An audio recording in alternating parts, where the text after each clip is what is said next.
Donc je suis très content d'être au colloque Radéo sur la radicalisation et ce que je voulais c'est montrer, enfin je pense que c'est ce qu'on m'a demandé, de montrer les rapports entre radicalisation et psychiatrie tel que il a fait l'objet, ce rapport, d'un groupe de travail de la Fédération française de psychiatrie, puisqu'on constatait que, alors que beaucoup de gens mettaient en avant, interpellaient la psychiatrie par rapport à la radicalisation, on savait en fait très peu de choses sur ces rapports-là et la façon dont la psychiatrie pouvait d'une part intervenir comme déterminant et d'autre part comme mode de prise en charge.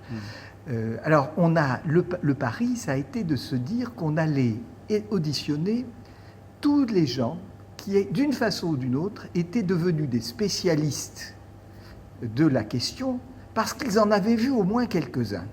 Parce que l'une particularité, c'est que si tout le monde met en cause la psychiatrie, très peu de psychiatres en avaient vu.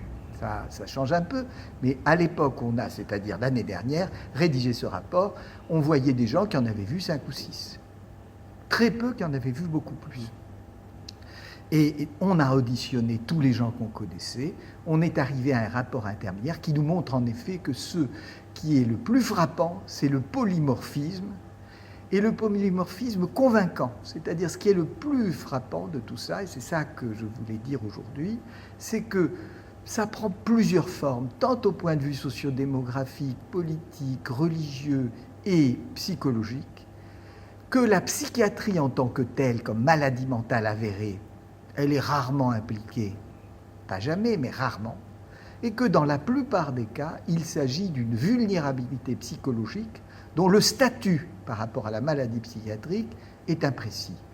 Probablement pas lié à la maladie, plus lié aux troubles du développement qui sont très fréquents à l'adolescence, aux troubles de l'adaptation plutôt qu'aux troubles de développement, qui sont très fréquents à l'adolescence. Voilà. Alors, par rapport à tout ça, il y a des arguments. Qu'est-ce qui provoque ces troubles du développement ? Eh bien, des éléments internes et des éléments externes.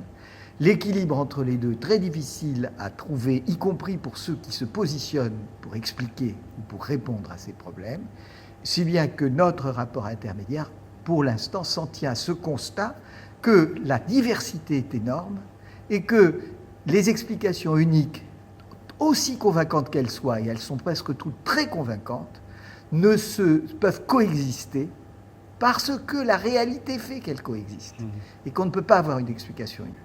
Ce qui fait la reconnaissance de cette diversité tout à fait pacifie les relations entre les différents points de vue. Et c'est vrai qu'il y a des tenants de la psychologie et des tenants de la sociologie qui se reprochent habituellement de prendre toute la place, qui là, d'une certaine manière, ont des relations pacifiées parce que personne ne sait et que tout le monde admet que c'est divers.